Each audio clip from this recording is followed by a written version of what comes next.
So I'm Joshua Chafee. I've spoken at a few of these meetings, so I think I see a lot of familiar faces and some new ones as well. And my background is in journalism and news and documentary production. And with the group, I've been working mainly with the marketing team, with Brenna Cohen and Jonathan Brady, and speaking with Todd about sort of messaging for the campaign and what steps that we need to take in terms of getting that sort of campaign underway, as well as sort of messaging each bill in the package. So you saw the press release that went out this morning that stated the mission statement, why we're all here, as well as really sort of concise bullet points of each bill. And I'll go into a little bit more depth here. I think the idea was to kind of just be able to run through all 10 bills so we get a feel of the full scope of what we're doing. And so hopefully I will do justice to all these bills. We're sort of been just drawing on the real expert presentations that we've all seen over the last several months on here and the discussions that came out of those. We've come to a place here that, we have a bill package that addresses both the biggest issues of greenhouse gas emissions as well as, carbon sequestration, but then also, air and water quality, public health, climate justice, and environmental pollution. So we'll get right to it here. As we broke it down in the press release, there's sort of 4 main categories that these 10 bills fit into: materials, forests and farming, fossil fuels, and then environmental justice. So we'll start with the materials, and the first one being the Break Free from Plastic Pollution Act. And I just included 2 statistics at the top that kind of help frame the discussion around this bill. 92% of plastic waste in America is never recycled. It ends up in landfills and waterways and oceans in foreign countries. Eventually ends up being consumed by us. The co-sponsors put forward a statistic in a lot of their materials that the average person on Earth consumes about a credit card worth of plastic every week.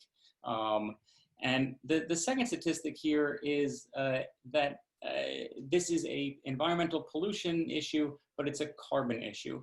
And so the plastic industry as a whole, if it was a nation, it would be the 5th largest producer of emitter of greenhouse gases. I put on here that the industry warms the planet at twice the rate of the airline industry. And so, this was something that Brian Langloss from Oceana, when he was speaking to us about this, really stressed that it is a production problem more so than a consumer problem.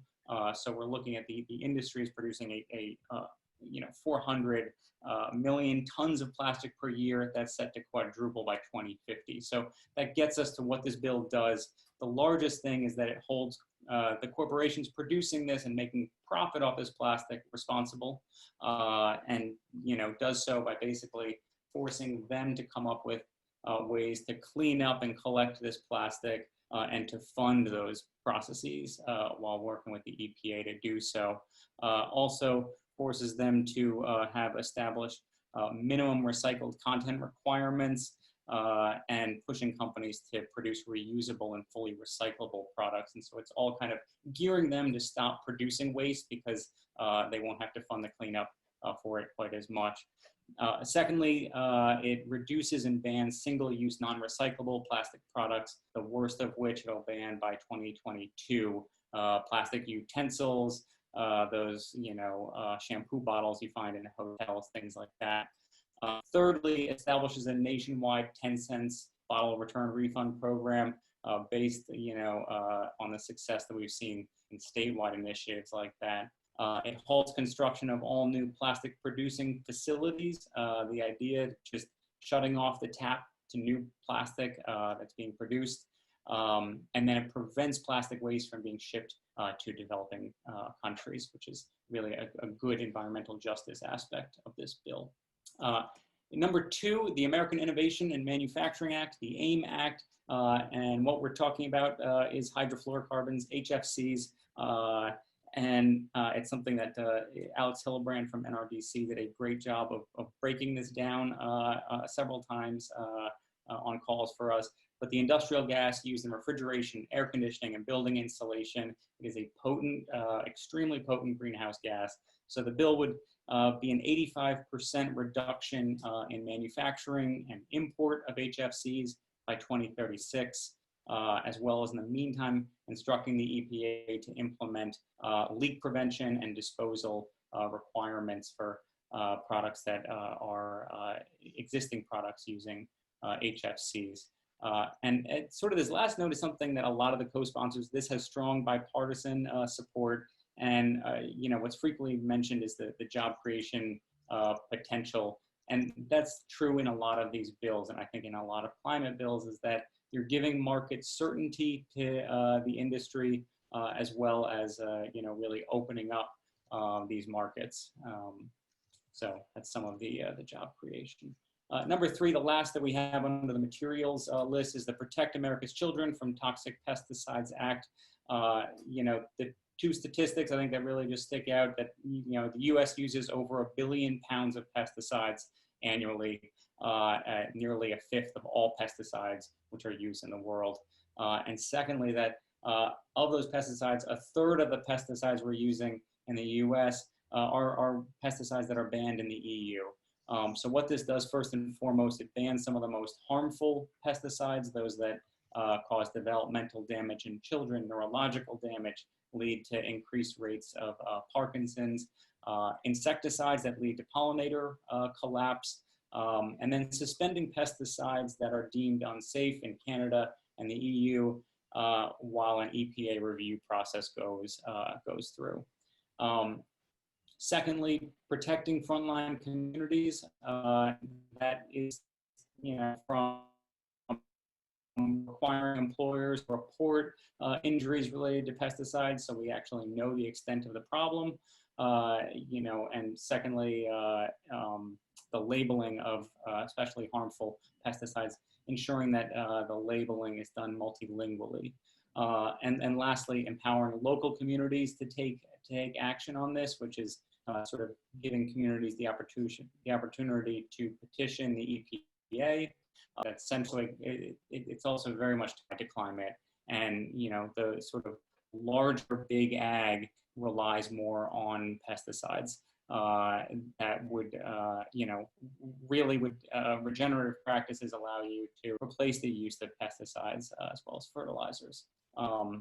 Which gets us to the next sort of slate of bills, which is the farming and forestry section. And the first being the Farm System Reform Act, targeting large concentrated animal feeding operations, CAFOs, produce an enormous amount of waste and harmful pollution. And so the sort of top line is phasing out these CAFOs by 2040. Immediately halting new construction and expansion, and then investing $100 billion over 10 years for just transition. So farmers can, to aid farmers in transitioning to regenerative practices. And it's, you know, an example that Jake Davis from Family Farm Action brought up, where farmers that are basically caught, they're locked into contracts with large corporations where they're operating CAFOs on their property. Maybe they're leasing their property to the feeding operation, and they're still really just hovering around the poverty line and not able to break out of that system. So this would provide some opportunity for that. The next is the Food and Agribusiness Merger Moratorium Act. You know, the scope of the issue: 4 beef companies produce 85% of beef in America. 4 corporations control nearly 90% of the U.S. grain market. And so, you know, what you have is that farmers and ranchers are forced to sell into a market at lower prices. And also you have really dramatic climate impacts from this. And so So what this would do would immediately halt corporate consolidation within the farming industry, food and beverage manufacturing, and grocery retail, while there's a commission that investigates the impact of this kind of hyper consolidation, and that is including the impact on climate, which, you know, these sort of larger corporations tend to thwart the progress on regenerative practices. Moving along here to these next two that really deal with you know, farming practices. The Climate Stewardship Act is really a bill that would bolster existing programs that we have in place. And so it funds and expands existing federal programs to reduce or offset 1/3 of agriculture emissions by 2025, which is just sort of a remarkable top line. That's through programs through, for instance, the USDA, technical assistance that helps farms incorporate climate stewardship practices like cover crops, you know, like rotational grazing, other aspects to improve soil health that obviously sequesters carbon, but also water retention and helps pollinators. And additionally, grant funding for clean on-farm energy switching, helping farmers make that transition to solar and wind energy, biofuels. So that's sort of the first large point of this. The second is planting 16 billion trees. And I think what's especially remarkable is 400 million of which would be in urban areas with a focus on low-income communities and communities of color. And these are neighborhoods that often do not have the benefit of those tree canopies, which benefit you know, the air quality in that area, as well as you know, providing lowering the heat and temperature. You kind of get these heat zones when you don't have that tree canopy from the concrete. So both of which have an impact on public health.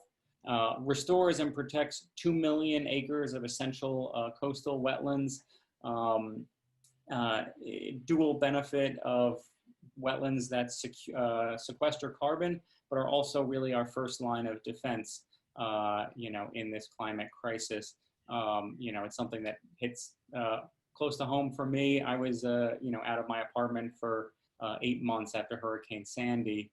And pretty remarkably, in New Jersey, the coastal wetlands are depleted by 40%. Despite that, we're still able to prevent over $500 million in property loss. If we were to be able to increase that, it's just bolstering our defenses. And then finally, the bill invests in regional food systems. So, you know, from investing in local community gardens to, in a larger scale, helping small and medium-sized farms deliver fresh, nutritious meals to local communities, which is both, you know, beneficial in terms of the food that they're delivering, but also reducing the emissions from transporting. And the last bill we have here under Farming and Forestry, the Agricultural Resilience Act. And so these are some new programs to do. There's some overlap and similar ideas here, of course. Rewarding farmers for promoting carbon sequestration and healthy soils, doing so with tax incentives and a future potential carbon market they could take advantage of. Investing in a ton of research and support for farmers who practice pasture-based livestock systems, which is obviously incredibly important in what we've been talking about with regenerative practices. And then additional grants and loans that help farms transition to green energy alternatives. And lastly, a robust focus, federal programs aimed at reducing food waste in schools, in restaurants and larger institutions, as well as creating a standardized food date labeling system to reduce confusion among consumers. Moving on here, you'll see the banners, the colors in the top are changing as we kind of change to a different section here. This is fossil fuels. We have two bills there. The Fracking Ban Act, Jim Walsh from Food and Water Action did just a great job of breaking this down for us. The top line that obviously it bans fracking nationwide by January 1st, 2025. Immediately halts new permits for fracking and fracking infrastructure. It revokes current permits for fracking wells within 2,500 feet of homes, schools, and other inhabited structures, which is just remarkable that we are currently fracking that close to schools, for instance. And then the last is establishing a just transition committee. Prioritizing, transferring, transitioning workers in the fossil fuel industry to good paying jobs in their communities, while also paying attention to the public health of those communities that have relied on the fossil fuel economy. The ninth, the End Polluter Welfare Act. So this is eliminating up to $150 billion in federal subsidies that go to the fossil fuel industry over 10 years. Included in that is updating what are currently under market royalty rates for oil and gas production on federal lands, recouping royalties from offshore drilling in public waters, and prohibiting taxpayer-funded fossil fuel research and development. Lastly, funding the Black Lung Disability Fund for workers that provided decades of service in providing energy to America. And then lastly is the environmental justice, just transition. So addressing disparities in environmental and public health, particularly impacting underserved communities and communities of color. It does so in several ways. First and foremost, amending the Civil Rights Act, allowing citizens and communities to seek legal remedies when policies or practices cause a disparate impact. And what that translates to is if you have policies, for instance, manufacturing that is consistently being set up in a certain community that maybe the individuals cannot prove discriminatory intent, they can still seek legal remedies and lawsuits because of the disparate fallout from this. So currently, basically, the law requires that the EPA initiate those. This would empower citizens and communities to do so. $75 million annually for research and program development to reduce public health disparities. It would require federal agencies to consider the cumulative health effects while permitting under the Clean Air and Clean Water Act. And finally, providing economic assistance for communities that depend on the fossil fuel industry and have depended on the fossil fuel industry, and assuring a just transition for both those workers and local economies. Something that would be paid for in this bill by new fees on oil, gas, and coal companies. So they really should be paying for this transition. And that is sort of the scope of the climate bills here, and hopefully I think that we all feel like we have a great first step here that can then be built upon with future legislation, but this is the much needed first step to a better future.